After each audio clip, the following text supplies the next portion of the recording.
ಹೆಸರಾಯಿತು ಕರ್ನಾಟಕ, ಉಸಿರಾಗಲಿ ಕನ್ನಡ. ಪಂಪನಿಂದ ಕುವೆಂಪು ಪಸರಿಸಿದೆ ಕನ್ನಡದ ಕಂಪು. ಬಂಗಾರಪೇಟೆಯಲ್ಲಿ ವರ್ಷವಿಡೀ ರಾಜ್ಯೋತ್ಸವ, ಪ್ರಗತಿಯ ನಕ್ಷೆಗೆ ಆಡಳಿತದ ಕೊಡುಗೆ. ಬೆಂಗಳೂರು ಸ್ಥಳನಾಮ ಸ್ವಾರಸ್ಯ. ಪೂರ್ಣಿ, ನಿನ್ಗೆ ಓದಂಗಿದ್ರೆ ಮನ್ಸಲ್ಲಿ ಓದ್ಕೊ. ಜೋರಾಗಿ ಓದ್ತಿದ್ಯಾ, ನನಗೆ ಡಿಸ್ಟರ್ಬ್ ಆಗಲ್ವಾ? ನೀವೇ ತಾನೇ ನನ್ ಗಂಡ ಸಿಡಕ್ ಮೂತಿ ಸಿದ್ದಪ್ಪ.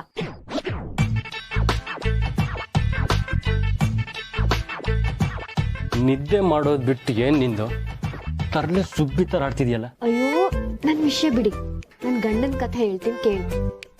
ನನ್ ಗಂಡ ರಾತ್ರಿ ಮಲ್ಕೊಳ್ಳೋ ಟೈಮಲ್ಲೂ ಆಫೀಸ್ ಕೆಲಸ ಮಾಡ್ತಾ ಇರ್ತಾನೆ. ಅವನ್ಗೆ ಹೆಂಡತಿಗಿಂತ ಆಫೀಸ್ ಕೆಲಸನೇ ದೊಡ್ಡದು. ಹಾಗಂತ ಅವನು ಹೇಳಿದ್ನ? ಹೇಳಿಲ್ಲ, ನೋಡಿದ್ರೆ ಗೊತ್ತಾಗಲ್ವಾ?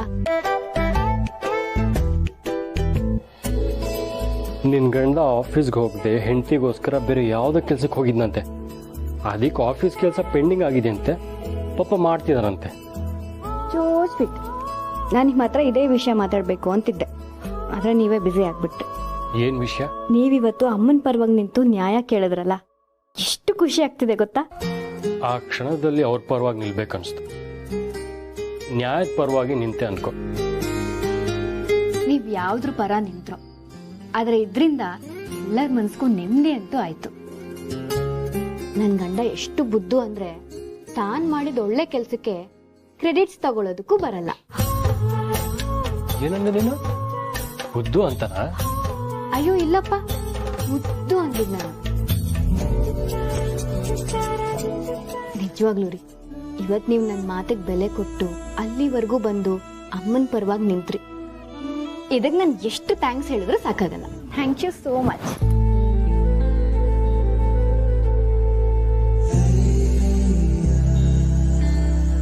ಬರೀ ಥ್ಯಾಂಕ್ಸ್ ಅಷ್ಟೇನಾ?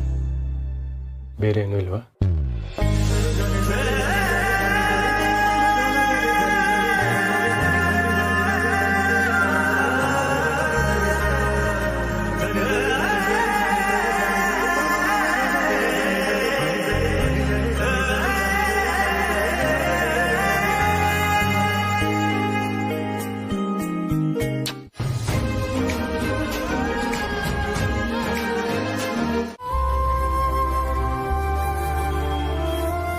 ತುಳಸಿಯವರೇ, ಇಷ್ಟೊತ್ತಲ್ಲಿ ನನ್ನನ್ನು ಇಲ್ಲಿವರೆಗೂ ಯಾಕೆ ಕರ್ಕೊಂಡು ಬಂದ್ರಿ ಅಂತ ಅವಾಗಿಂದ ಕೇಳ್ತಾನೆ ಇದ್ದೀನಿ. ನೀವು ಹೇಳ್ತಾನೆ ಇಲ್ಲ. ನನ್ನಿಂದ ಏನಾದರೂ ಬೇಜಾರ ಇಲ್ವಾ? ಮತ್ತೆ ನಾನು ಇಲ್ದಿರೋವಾಗ ಏನಾದರೂ ನಡೀತಾ? ಹೌದು, ಏನೇನೋ ನಡೀತು. ಏನು ಹೇಳ್ತಾ ಇದ್ದೀರಾ? ನೀವು ಮುಚ್ಚಿಟ್ಟಿದ್ ಒಂದು ವಿಷಯಕ್ಕೆ ಏನೇನೋ ನಡೀತು. ಕ್ಷಮಿಸಿ ತುಳಸಿಯವರೇ, ಯಾವುದೇ ವಿಷಯನ ನಿಮ್ಮ ಹತ್ರ ಮುಚ್ಚಿಡಬಾರ್ದು. ಆದರೆ ಏನು ಮಾಡಲಿ, ನನ್ನ ನೋವನ್ನು ನಿಮ್ಮ ಹತ್ರ ಯಾಕೆ ಹಂಚ್ಕೊಳ್ಳೋದು ಅಂತ ಸುಮ್ಮನಾದೆ.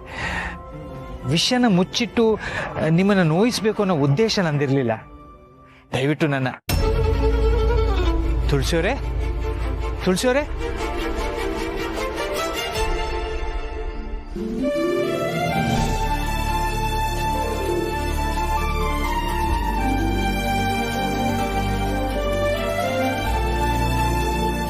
ನೀವು ಇಲ್ಲಿದ್ದೀರಾ? ಒಂದು ಕ್ಷಣ ಜೀವನ ನಿಂತಾಗಾಯ್ತು.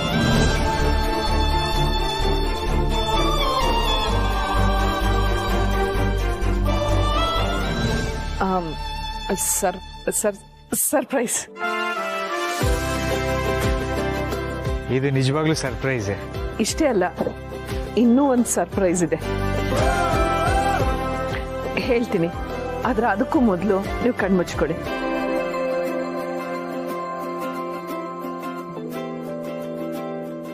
ಕಣ್ ತೆಗಿರಿ.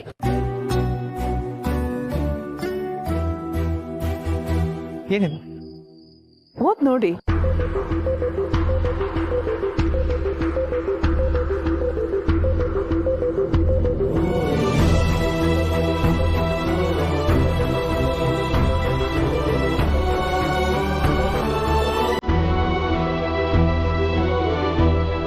ತುಳಸಿಯವರೇ, ಇದು ಸತ್ಯ. ಇದು ಹೇಗೆ ಸಾಧ್ಯ? ನಿಮ್ಮ ಕುಟುಂಬ, ನಿಮ್ಮ ಅಭಿಮಾನಿಗಳು ನಿಮ್ಮ ಪರವಾಗಿ ನಿಂತು ಹೋರಾಟ ಮಾಡಿದ್ದಕ್ಕೆ ಸಿಕ್ಕ ಫಲ ಇದು. ಏನು ಹೇಳ್ತಿದ್ದೀರಾ ತುಳಸಿ ಅವರೇ? ನಂಗೆ ನಿಜವಾಗ್ಲೂ ನಂಬಕ್ಕಾಗ್ತಿಲ್ಲ. ನಿಮಗೆ ನಂಬಿಕೆ ಬರಲ್ಲ ಅಂತಾನೆ ಈ ಪೇಪರ್ನ ತೋರಿಸಿರೋದು.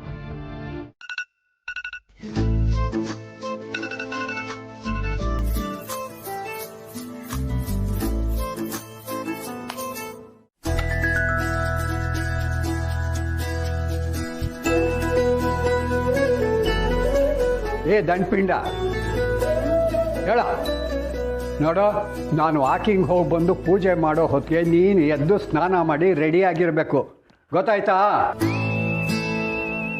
ಗುಡ್ ಮಾರ್ನಿಂಗ್ ಹುಲಿಯಾ. Good morning. ಯಾವುದೊಂದು ಬಿಟ್ಟ ಅಂದ್ರೆ ಬೆಳಿಗ್ಗೆ ಒಳ್ಳೆ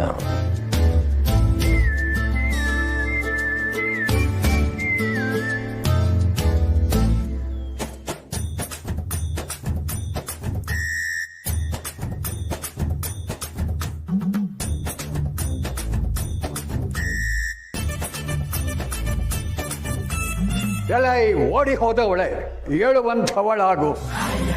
ಏನ್ ತಾತ ಇದು? ನಿನಗೆ ಶಾಪ ಕೊಡೋಣ ಅನ್ಕೊಂಡೆ, ಆದ್ರೆ ಏನ್ ಮಾಡ್ಲಿ, ನಿನ್ನೆ ದಪ್ಪ ಚರ್ಮಕ್ಕೆ ನನ್ನ ಶಾಪ ತಟ್ಟೋದೇ ಇಲ್ವಲ್ಲ. ನಡಿ ವಾಕಿಂಗ್ ಹೋಗೋಣ. ಎಷ್ಟು ಒಳ್ಳೆ ನಿದ್ದೆಲಿದ್ದೆ ಗೊತ್ತಾ? ಗೊತ್ತು ಗೊತ್ತು, ಇಡೀ ದಿವಸ ನೀನು ಹೀಗೆ ನಿದ್ದೆ ಮಾಡ್ತಾ ಇದ್ರೆ ನಾಳೆ ನಿನಗೆ ಹುಟ್ಟೋ ಮಗನಿಗೆ ಕುಂಭಕರ್ಣ ಅಂತ ಹೆಸರಿಡ್ಬೇಕಾಗತ್ತೆ. ನಡಿ. ಏನ್ ತಾತ ನಿಮ್ದು ಬೆಳಗ್ಗೆ ರಗಳೆ?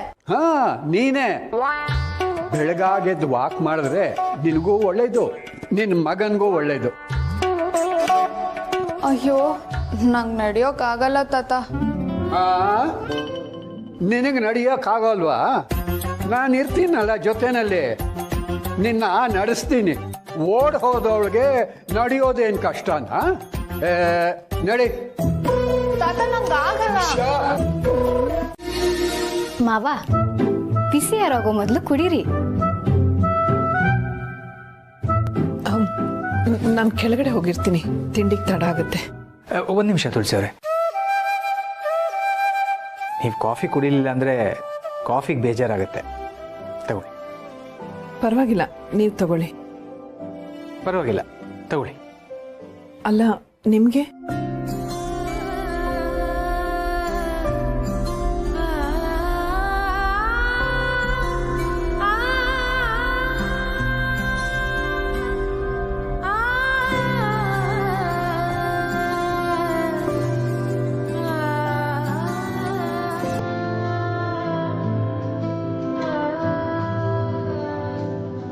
ಕುಡೀರಿ.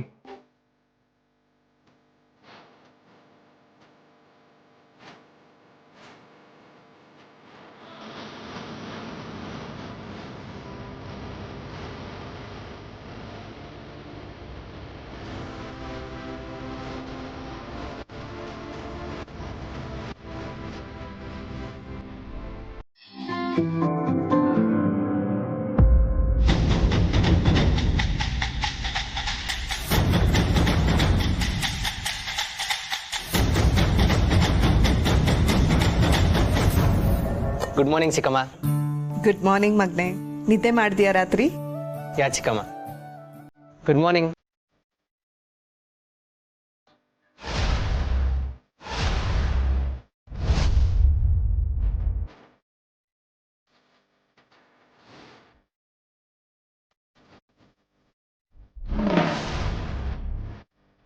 ಏನು ಸ್ಪೆಷಲ್ ತಿಂಡಿ ಮಾಡಿದ್ದೀರಾ? ಬಡಿಸಿ ನೋಡೋಣ.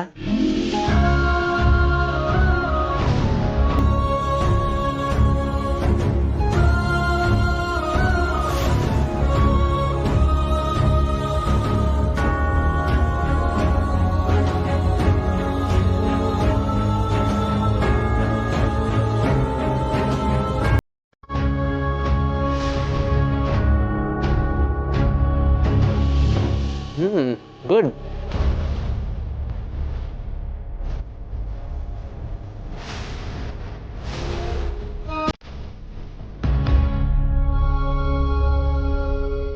ಬೇರೆ ಏನಿಲ್ವಾ?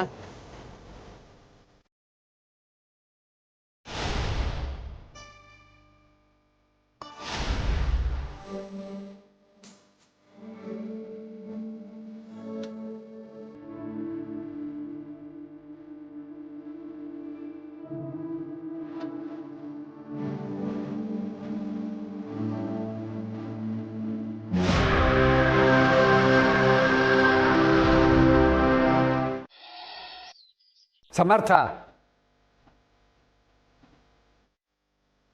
ಅನು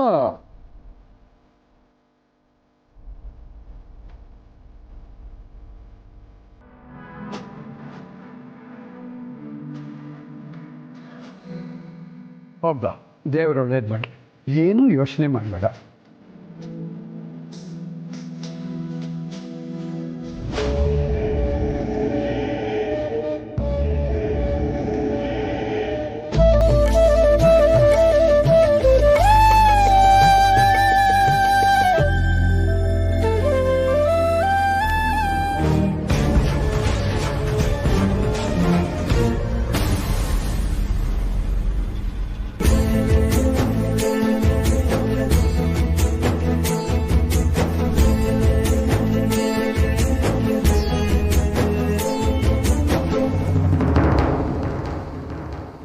ಆಲ್ ದ ಬೆಸ್ಟ್ ಅಣ್ಣ.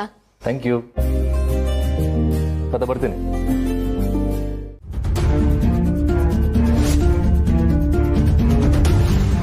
ಫ್ರೀಯಾಗಿ ದಿನಿಸಿ ಅದು ಇದು ಕೊಡ್ತಾರಂತಲ್ಲ, ಅದೇ ಫಾರ್ಮ್ ಇದು.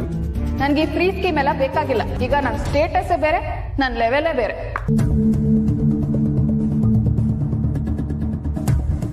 ಅಯ್ಯಯ್ಯೋ, ಫಾರ್ಮ್ ಮೇಲೆ ಕಾಫಿ ಚೆಲ್ಬಿಟ್ಯಾ? ಛೇ, ಹೋಗ್ಲಿ ಬಿಡು. ಆ ದೇವ್ರಿಗೂ ಇಷ್ಟ ಇಲ್ಲ, ಅದಕ್ಕೆ ಹೀಗೆ ಮಾಡಿದ್ದಾನೆ. ಪಾಪ ಆ ಕಾಫಿಗೆ ಗೊತ್ತಿಲ್ಲ ಅಂತ ಕಾಣುತ್ತೆ. ಆಫೀಸ್ಗೆ ಹೋಗಿ ಅಪ್ಲಿಕೇಶನ್ ಫಾರಮ್ಮು ಫಿಲಪ್ ಮಾಡಬಹುದು ಅಂತ. ಇಲ್ಲದೆ ಹೋಗಿದ್ರೆ ಅದು ಹೀಗೆ ಚೆಲ್ತಾ ಇರಲಿಲ್ವೋ ಏನೋ. ಹೋಗು, ರೆಡಿ ಆಗೋ. ಎಲ್ಲಿಗೆ? ಅರೆ ಹೇಳಿದ್ನಲ್ಲ, ಆಫೀಸ್ಗೆ ಹೋಗಿ ಅಲ್ಲೇ ಫಾರಂ ತಗೊಂಡು ಫಿಲಪ್ ಮಾಡಿ ಕೊಟ್ಬಿಟ್ಟು ಬರೋಣ. ಏನ್ ಹೇಳ್ತಿದ್ದೆ ತಾತ? ಆ ಆಫೀಸಲ್ಲಿ ನನಗೆ ಕೆಲವರು ಪರಿಚಯ ಇದ್ದಾರೆ. ಕೆಲಸ ಬೇಗ ಆಗಿ ಹೋಗುತ್ತೆ. ಹೋಗು, ಅದಕ್ಕೆ ಬೇಕಾದ ಹಾಳು ಮೂಳು ಎಲ್ಲ ರೆಡಿ ಮಾಡ್ಕೊ. ಹೋಗೋ.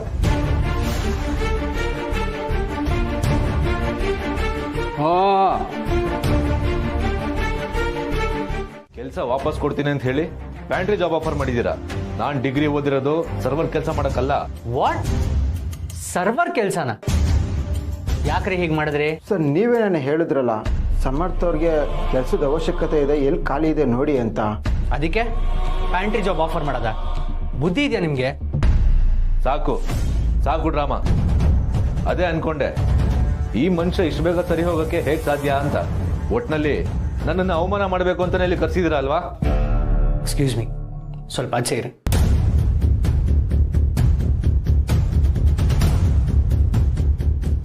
ನೀನು ಯಾವಾಗಲೂ ನನ್ನ ತಪ್ಪೇ ತಿಳ್ಕೊತಾ ಸಮರ್. ನಾನು ನಿನಗೆ ಪ್ಯಾಂಟ್ರಿ ಜಾಬ್ ಆಫರ್ ಮಾಡಬೇಕು ಅನ್ನೋ ಉದ್ದೇಶ ಇದ್ದಿದ್ರೆ ನಾನು ಯಾಕೆ ನಿನ್ನ ಹಳೆ ಸ್ಯಾಲ್ರಿ ಪ್ಯಾಕೇಜಿಗೆ ಒಪ್ಕೋತಿದ್ದೆ ಹೇಳು? ಯೋಚನೆ ಮಾಡಿ ಸಮರ್, ಬೇರೆ ಯಾವ ಪೋಸ್ಟ್ಗೂ ವೇಕೆನ್ಸಿ ಇಲ್ಲ, ಇರೋದು ಇದೊಂದು. ನಿಮಗೆ ಮೊದಲಿನಷ್ಟೇ ಸ್ಯಾಲ್ರಿ ಕೂಡ ಬರುತ್ತೆ, ನಿಮಗೂ ಅವಶ್ಯಕತೆ ಇದೆ ಅಂತ ನನಗೆ ಗೊತ್ತು. ಆ್ಯಂಡ್ ಮೋರ್ ಓವರ್, ಮೂಟೆ ಹೊರೋ ಕೆಲಸಕ್ಕಿಂತ ಇದು ಬೆಟ್ರ್ ಅಲ್ವಾ? ನೀನು ಪ್ರೆಗ್ನೆಂಟ್ ತಂಗಿನೂ ಮನೆಗೆ ಬಂದಿದ್ದಾಳೆ, ಅವಳ ಜವಾಬ್ದಾರಿನೂ ನಿನ್ನ ಮೇಲೆ ಇದೆ. ಅವಳಿಗೂ ಮೊದಲೇ ಅತಿ ಆಸೆ. ಇನ್ನು ನಿನಗೆ ಕೆಲಸ ಇಲ್ಲ ಅಂತಂದರೆ ಅವಳು ನಮ್ಮನೆಗೆ ಬಂದು ಕೂರ್ತಾಳೆ, ಆಗ ನಿನಗೆ ಅವಮಾನ ಆಗುತ್ತೆ. ನಾನು ನಿನ್ನ ಟೆನ್ಷನ್ ಕಡಿಮೆ ಮಾಡೋಣ ಅಂತ ಯೋಚಿಸ್ತಾ ಇದ್ದೀನಿ. ಇಟ್ಸ್ ಓಕೆ ಸಮರ್, ನಿಮಗೆ ಇಷ್ಟ ಇಲ್ಲ ಅಂದರೆ ಬಿಡಿ, ನಾವು ಬೇರೆ ಕ್ಯಾಂಡಿಡೇಟ್ಸನ್ನು ತಗೋತೀವಿ. ಆಲ್ರೆಡಿ ಯಾರೋ ಒಬ್ರು ಆಚೆ ವೆಯ್ಟ್ ಮಾಡ್ತಿರ್ಬೇಕು. Take your time and think some more. ನಂಗೆ ಅರ್ಜೆಂಟ್ ಒಂದು ಫೋನ್ ಕಾಲ್ ಇದೆ.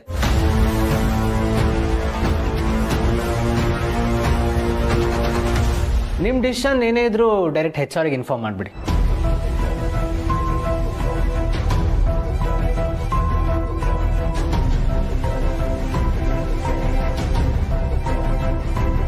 ಅಯ್ಯಯ್ಯ, ಡಾಕ್ಟ್ರ ಇವಳಿಗೆ ಪ್ರೆಗ್ನೆಂಟು.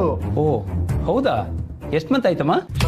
ಅದು ಆಗಸ್ಟ್ ಸೆಪ್ಟೆಂಬರ್. ಅಯ್ಯೋ, ಇನ್ನು 3 ತಿಂಗಳು ಆಗಿಲ್ಲ ಡಾಕ್ಟ್ರೇ. ಯಾಕಮ್ಮ ಅಷ್ಟು ಗೊತ್ತಿಲ್ಲ ನಿಮಗೆ? ಮೊದಲನೇ ಟ್ರೈಮಿಸ್ಟರ್ನಲ್ಲಿ ಭಾಳ ಹುಷಾರಾಗಿರ್ಬೇಕು. ಜಾಸ್ತಿ ಪಪ್ಪಾಯ ತಿನ್ನೋದು ಒಳ್ಳೇದಲ್ಲ. ಏನಾಗ್ತಾ ಇದೆ ಈಗ? ಏನೂ ಇಲ್ಲ. ಹೊಟ್ಟೆ ನುರ್ತಾ ಇದೆಯಾ? ಇಲ್ಲ. ಹೊಟ್ಟೆ ನೋವಾಗ್ತಾ ಇದೆಯಾ? ಇಲ್ಲ. ಹಾಗಾದ್ರೆ ಯಾವ ಸಿಂಪ್ಟಮ್ಸ್ ಇಲ್ವಾ? ಏನಿಲ್ಲ.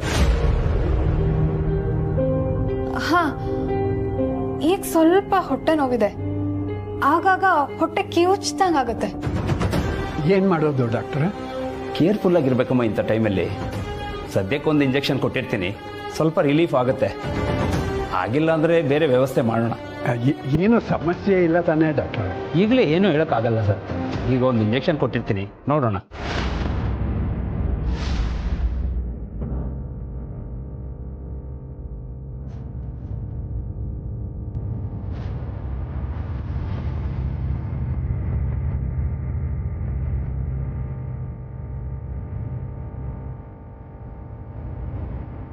ಎಷ್ಟು ತಿಂಗಳಾಯ್ತು ಅಂದ್ರಿ?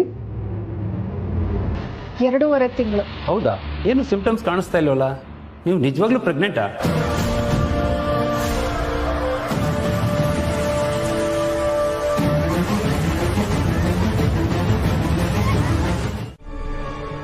ನಿನ್ಗಿಷ್ಟ ಅಂತ ಪಲಾವ್ ಮಾಡ್ಕೊಂಬಂದಿದ್ದೀನಿ. ಪಾಪಮ್ಮ ಹೇಳಿದ್ರು ನಿನಗೆ ಖಾರನೇ ಇಷ್ಟ ಅಂತ. So nice of you. Smell ನೋಡಿದ್ರೆ ಗೊತ್ತಾಗ್ತಿದೆ ಅಡುಗೆ ಸಖತ್ತಾಗಿದೆ ಅಂತ. ಅದಕ್ಕೇನಂತೆ, ರುಚಿ ನೋಡುವಂತೆ. ನೀವು ಮೊದಲನೇ ಸಲ ನನಗೆ ಅಂತ ಆಫೀಸಿಗೆ ಊಟ ತಗೊಂಡ್ಬಂದಿದ್ದೀರಾ, ನಾನು ಮಾತ್ರ ಊಟ ಮಾಡೋಕ್ಕಾಗತ್ತಾ?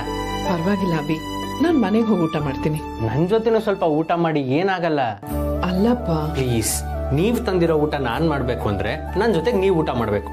ಇದು ನನ್ನ ಕಂಡೀಷನ್. ಅಷ್ಟೇ ಅಲ್ಲ, ನೀವು ನಗ್ನಗ್ತಾ ಖುಷಿಯಾಗಿ ನನ್ನ ಜೊತೆ ಊಟ ಮಾಡಬೇಕು.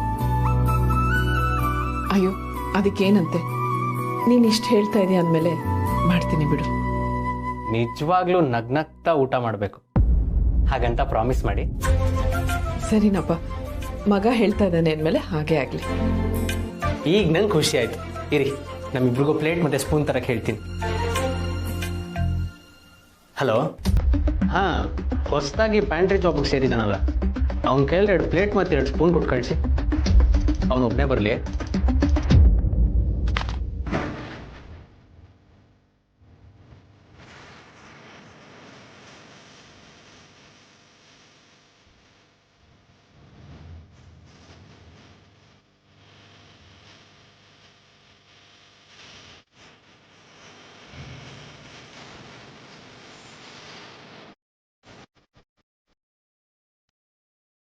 ಇನ್ಮೇಲೆ ದಿನಾಗ್ಲೂ ನಾನೇ ನಿನ್ಗೆ ಅಡುಗೆ ಮಾಡ್ಕೊಂಡು ತೊಗೊಂಬರ್ತೀನಿ. ನಿನ್ಗೇನು ಬೇಕೋ ಹೇಳು, ಅದನ್ನೇ ಮಾಡ್ಕೊಂಡು ಬರ್ತೀನಿ. Okay okay.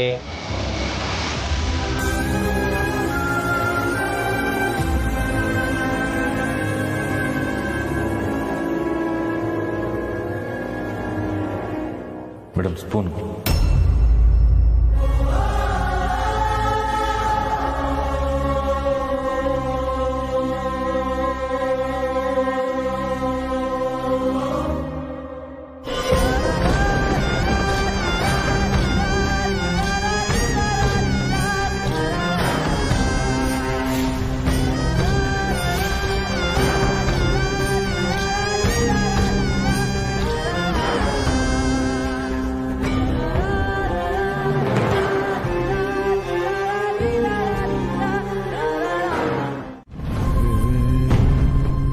ಕೋಪದಲ್ಲಿ ತಟ್ಟೆ ಹೊಡೆದ್ರೆ ಅದ್ರ ದುಡ್ಡು ನಾನೇ ಕೊಡಬೇಕು. ಆಮೇಲೆ ವರ್ಷಕ್ಕೆ ಆಗೋಷ್ಟು ಅವಮಾನನೂ ಅನುಭವಿಸ್ಬೇಕು.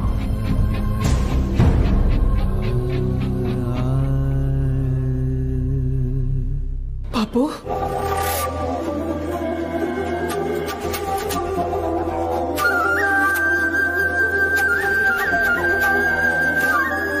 ಅಭಿಗೂ ನಿನ್ಗೂ ಅಷ್ಟು ಕಷ್ಟ ಇದ್ಮೇಲೆ ಯಾಕೋ ಇಲ್ಲಿ ಬಂದು ಸೇರ್ಕೊಂಡೆ?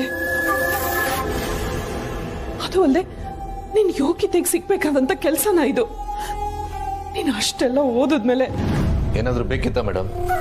ಏನಾದರೂ ಬೇಕು ಅಂದ್ರೆ ಅಲ್ಲೇ ಕೂತು ಆರ್ಡರ್ ಮಾಡಿ. ನಿಮ್ಮಂತ ದೊಡ್ಡ ಜನ ಹೀಗೆಲ್ಲ ಬರಕ್ ಹೋಗ್ಬಾರ್ದು. ಯಾಕೋ ಹೀಗೆಲ್ಲ ಹೇಳ್ತೀಯ? ಅಮ್ಮನ್ನ ಮೇಡಮ್ ಅಂತೆಲ್ಲ ಹೇಳಿ ದೂರ ತೋಳ್ ಮಾಡಬೇಡ. ಮೇಡಮ್, ನಮ್ಗೆ ಕೆಲಸ ಇದೆ, ಲೇಟ್ ಆದ್ರೂ ಬಯಸ್ಕೋಬೇಕು. ನಿಮ್ಗೆ ಏನಾದ್ರು ಬೇಕು ಅಂತ ಹೇಳಿದ್ರೆ ನಾನು ವ್ಯವಸ್ಥೆ ಮಾಡ್ತೀನಿ. ಮತ್ತೆ ಮತ್ತೆ ಮೇಡಮ್ ಅಂದು ಹಿಂಸೆ ಕೊಡಬೇಡ ಪಾಪು. ನೀನ್ ಯಾಕೆ ಹೀಗೆಲ್ಲ ಮಾಡ್ಕೊಂಡೆ ಅಂತ ಮೊದ್ಲು ಹೇಳು. ಇಲ್ಲೆಲ್ಲರೂ ಕೇಳಿಸ್ಕೋತಾರೆ. ನನಗಿಲ್ಲಿ ಮಾತಾಡಿ ಟೈಮ್ ವೇಸ್ಟ್ ಮಾಡಕ್ಕೆ ಇಷ್ಟ ಇಲ್ಲ. ದಯವಿಟ್ಟು ಹೊರಡಿ ಮೇಡಮ್. ನೀನ್ ಮಾತಾಡದೆ ನಾನು ಇಲ್ಲಿಂದ ಹೋಗಲ್ಲ. ನೀನ್ ಯಾಕೆ ಕೆಲಸ ಮಾಡ್ತಾ ಇದೀಯ ಹೇಳು. ಯಾಕೆಂದ್ರೆ ಹೊಟ್ಟೆ ಪಾಡ್ಗೆ. ನಿನ್ನ ಅರ್ಹತೆಗೆ ಸರಿ ಹೊಂದೋ ಕೆಲಸನ ಇದು. ಅದು ನಿಮಗೆ ಬೇಕಾಗಿಲ್ಲ. ಅಗತ್ಯ ಇತ್ತು, ಸೇರ್ಕೊಂಡೆ. 3 ತಲೆಮಾರು ಕೂತ್ ತಿನ್ನೋಷ್ಟು ನಮ್ಮ ಅಪ್ಪ ಎಲ್ಲ ಮಾಡಿರ್ಲಿಲ್ಲ. ಅಪ್ಪ ಶ್ರೀಮಂತರಾದ್ರೆ ಮಕ್ಕಳು ಶ್ರೀಮಂತರಾಗ್ತಾರೆ. ಆದ್ರೆ ನನ್ನ ಕೇಸ್ನಲ್ಲಿ ಅಮ್ಮ ಇದ್ದಕ್ಕಿದ್ದಾಗೆ ಶ್ರೀಮಂತರಾಗ್ಬಿಟ್ಲು. ಆ ಶ್ರೀಮಂತಿಕೆ ನನಗೆ ಬೇಡ. ಅದಕ್ಕೆ ನಾನು ಬಡವನಾಗೇ ಇದ್ದೀನಿ. ಯಾಕೋ ಏನೇನೋ ಮಾತಾಡ್ತೀಯ. ಬಡವ ಅಲ್ವಾ ಮೇಡಮ್, ಏನೇನೋ ಆಡ್ಬೇಕಾಗುತ್ತೆ. ಅಗತ್ಯ ಬಂದ್ರೆ ಏನೇನೋ ಕೆಲಸನೂ ಮಾಡ್ಬೇಕಾಗುತ್ತೆ. ನಾಳೆ ಟಾಯ್ಲೆಟ್ ತೊಳಿರಿ ಅಂತಂದ್ರೆ ಅದನ್ನು ತೊಳಿಬೇಕು. ಮನೆ ನಡಿಬೇಕಲ್ಲ ಮೇಡಮ್. ಕ್ಷಮಿಸಿ ಮೇಡಮ್, ಕೆಲಸ ಇದೆ. ಹರಟೆ ಹೊಡಿತಾ ನಿಂತಿದ್ರೆ ಸಂಬಳ ಕಟ್. ಅಭಿ ಏನೋ ಕರ್ದ, ನೀನು ಕಾಯ್ತಾ ಇರೋಳ್ ತರ ಹೋಗ್ಬಿಡೋದಾ? ಅಲ್ಲ, ನಾನು ಮಾತಾಡ್ಬೇಡ. ನೋಡು, ನಿನಗೆ ಹೇಳಿದ್ದೀನಿ, ಅಭಿ ಮನ್ಸು ತುಂಬಾ ಸೂಕ್ಷ್ಮ. ನೀನ್ ಅಲ್ಲಿಗೆ ಹೋಗಿ ಬಂದ್ಮೇಲೆ ಅವನ ಮನ್ಸಿಗೆ ಏನಾದ್ರೂ ನೋವಾದ್ರೆ ಇಡೀ ಮನೇನೆ ಅನುಭವಿಸ್ಬೇಕಾಗತ್ತೆ. ಹಾಗೆಲ್ಲ ಏನೂ ಆಗಿಲ್ಲ ಶಾರ್ವರಿ ಅವರೇ. ಅಲ್ಲ, ಏನ್ ಅನ್ಕೊಂಡಿದ್ಯಾ ನಿನ್ನ? ಯಾರನ್ನಾದ್ರೂ ನಿನ್ ಕಡೆ ಸೆಳೆಯೋ ಅವಕಾಶ ಸಿಕ್ಕರೆ ಓಡ್ಬಿಡ್ತೀಯ ಅಲ್ವಾ? ಅವನು ಹೇಳ್ದ ಅಂತ ಅಡಿಗೆ ಮಾಡಿದ್ದೇನು, ತಗೊಂಡು ಹೋಗಿದ್ದೇನು, ನನ್ನ ಮಗನನ್ನ ಅಷ್ಟು ಬೇಗ ನಿನ್ ಕಡೆ ಸೆಳ್ಕೊಳಕ್ ನೋಡ್ತಿದ್ಯಾ ಅಲ್ವಾ? ನನ್ಗಂತ ಯಾವ ಯೋಚನೆನೂ ಇಲ್ಲ ಶಾರ್ವರಿ ಅವರೇ. ನೀನಿಲ್ಲ ಅಂದ್ರು ಸತ್ಯ ಏನು ಅಂತ ನನಗ್ ಗೊತ್ತು. ನೋಡಿ ಶಾರ್ವರಿ ಅವರೇ, ನಾನೀಗ ಖಂಡಿತ ಮಾತಾಡೋ ಸ್ಥಿತಿಲಿಲ್ಲ. ದಯವಿಟ್ಟು ನನ್ನ ಬಿಟ್ಬಿಡಿ. ಏನ್ ನಿನ್ ಲೆಕ್ಕಾಚಾರ? ನನ್ ಮಗ ಅಭಿನ ನಿನ್ ಬುಟ್ಟಿಗೆ ಹಾಕೊಂಡ್ರೆ ಇಡೀ ಮನೇನ ಬುಟ್ಟಿಗೆ ಹಾಕೋಬಹುದು ಅಂತ ಅನ್ಕೊಂಡಿದ್ಯಾ? ನೋಡು, ನೀನ್ ಅಲ್ಲಿ ಹೋಗಿ ಏನೋ ಮಾಡಿ ಮತ್ತೆ ಅವನ ಮನ್ಸಿಗೆ ನೋವಾದ್ರೆ ನಾನು ಮಾತ್ರ ಸುಮ್ಮನಿರಲ್ಲ. ಹಾಗೇನಿಲ್ಲ, ನಾನು ಅಲ್ಲಿಗೆ ಹೋಗಿದ್ದು ಅಭಿಗೆ ತುಂಬಾ ಖುಷಿ ಆಯ್ತು. ಅಣ್ಣ, ನಾ ಸೋತೋಗ್ಬಿಟ್ಟೆ ಅಣ್ಣ. ಯಾರು ನನ್ನ ನಂಬ್ತಾನೆ ಇಲ್ಲ. ಎಲ್ಲರೂ ನಂಬಿಕೆನೂ ಕಳ್ಕೊಂಡ್ಬಿಟ್ಟೆ. ಏನ್ ಹೇಳ್ತಾ ಇದೀಯಾ? ಯಾರಾದ್ರೂ ಏನಾದ್ರು ಅಂದ್ರ? ನಂಬಿಕೆ ಅದು ಇದು ಅನ್ಕೊಂಡು ಏನಾಯ್ತು ನಿಮ್ಗೆ? ತಾತಂಗೆ ನಾನು ಗರ್ಭಿಣಿನೇ ಅಲ್ಲ ಅಂತ ಅನುಮಾನ ಅಣ್ಣ. ಅದಕ್ಕೆ ಇವತ್ತು ಕ್ಲಿನಿಕ್ಗೆ ಕರ್ಕೊಂಡು ಹೋಗಿ ಸ್ಕ್ಯಾನಿಂಗ್ ಮಾಡಿಸ್ಕೊಂಡ್ ಬಂದ್ರು. ಡಾಕ್ಟ್ರು ನಾನು ಗರ್ಭಿಣಿ ಅಂತ ಅಂದ್ಮೇಲೆ ತಾತ ನನ್ನ ನಂಬಿದ್ದು. ಅಲ್ಲ ಅಣ್ಣ, ಪ್ರೆಗ್ನೆಂಟು ಅಂತ ಯಾರಾದ್ರೂ ಸುಳ್ಳು ಹೇಳ್ತಾರ? ಅಷ್ಟೊಂದು ಸುಳ್ಳಿನ ನಾನು? ಹೋಗ್ಲಿ ಬಿಡು, ಕನ್ಫರ್ಮ್ ಆಯ್ತು ತಾನೆ. ಇನ್ಮೇಲೆ ಯಾರು ಏನು ಅಂತ ಕೇಳಲ್ಲ. ಆರಾಮಾಗಿರು. ಆರಾಮಾಗಿ ಎಲ್ಲಿರ್ಲಿ ಅಣ್ಣ, ಈ ಮನೇಲಿ ಎಲ್ಲಾ ಕೆಲ್ಸನೂ ನಾನೇ ಮಾಡ್ಬೇಕು. ಡಾಕ್ಟ್ರು ಚೆನ್ನಾಗಿ ರೆಸ್ಟ್ ಮಾಡಿ ಇವಳನ್ನ ಚೆನ್ನಾಗಿ ನೋಡ್ಕೊಳ್ಳಿ ಅಂತ ಎಷ್ಟೆಲ್ಲ ಹೇಳಿದ್ರು ಗೊತ್ತಾ? ನಾನು ಸಿರಿಗೆ ಫೋನ್ ಮಾಡಿ ನಾಳೆನೇ ಬರಕ್ ಹೇಳ್ತೀನಿ. ಅವಳು ನಿನ್ನ ನೋಡ್ಕೋತಾಳೆ. ನೀನ್ ಆರಾಮಾಗಿರು, ಓಕೆನಾ? ಓಡೋದವಳೆ ಬರ್ತಾ ಇದ್ದ ಹಾಗೆ ಅವನ ಕಿವಿ ಚುಚ್ಚೋಕ್ ಶುರು ಮಾಡಿದ್ಯಲ್ಲ. ಇವತ್ತು ಅವನ ಕೆಲಸದ ಮೊದಲನೇ ದಿವಸ. ಹೇಗಿತ್ತು ಏನು ಅಂತ ಏನಾದ್ರು ಕೇಳಿದ್ಯಾ? ದಂಡ್ಪಿಂಡ, ಸಾರಿ ಕಣೋ. ಸಮರ್ಥ, ಹೇಗಿತ್ತು ಇವತ್ತು ನಿನ್ನ ಕೆಲಸ?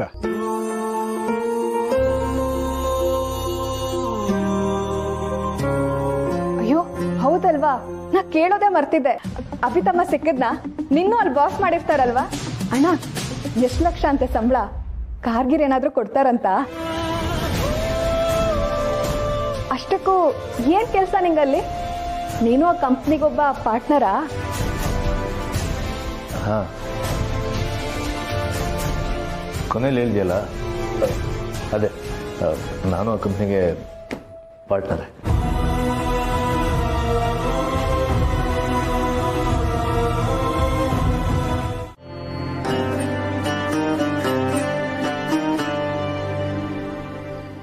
Thank you. ತುಳಸಿಯವರೇ, ನೀವು ಎಲ್ಲನೂ ಸರಿ ಮಾಡ್ತೀರಾ ಅಂತ ನಂಬಿಕೆ ಇತ್ತು. ಆದರೆ ಇಷ್ಟು ಬೇಗ ಅಂತ ಖಂಡಿತ ಅಂದ್ಕೊಂಡಿರಲಿಲ್ಲ. ಅಭಿ, ನಮ್ಮ ಅಭಿ ಅವನಾಗವನೇ ನಿಮ್ಮ ಹತ್ರ ಊಟ ತರೋಕೆ ಹೇಳೋದು ಅಂದ್ರೆ ಏನು?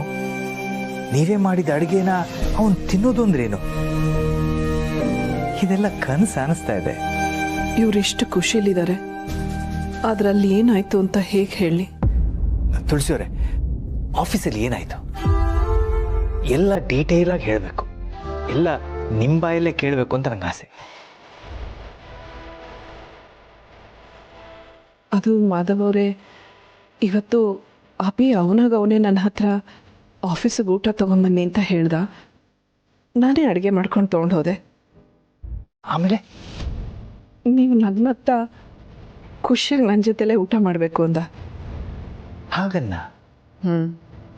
ಹಾಗಂತ ಮಾತು ತಗೊಂಡ. ಪರವಾಗಿಲ್ವೇ ನನ್ನ ಮಗ? ಆಮೇಲೆ ಆಮೇಲೆ ಸರ್ವರ್ ಬಂದ. ಅವನೆದುರಿಗೆ ನಾನು ಅಭಿ ನಗ್ನಗ್ತಾ ಊಟ ಮಾಡಿದ್ವಿ. ಎಂಥ ಕ್ಷಣ ಅಲ್ವಾ ಅದು ತುಳಸಿವ್ರೆ? ಹೌದು, ಯಾವತ್ತಿಗೂ ಮರೆಯೋಕ್ಕಾಗಲ್ಲ.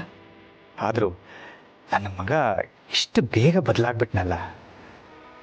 ನಿಮ್ಮನ್ನು ಒಪ್ಕೊಂಡಿದ್ದಾನೆ ಅಂದರೆ ನನ್ನನ್ನು ಕ್ಷಮಿಸಿದ್ದಾನೆ ಅಂತ ಆಯ್ತಲ್ವಾ?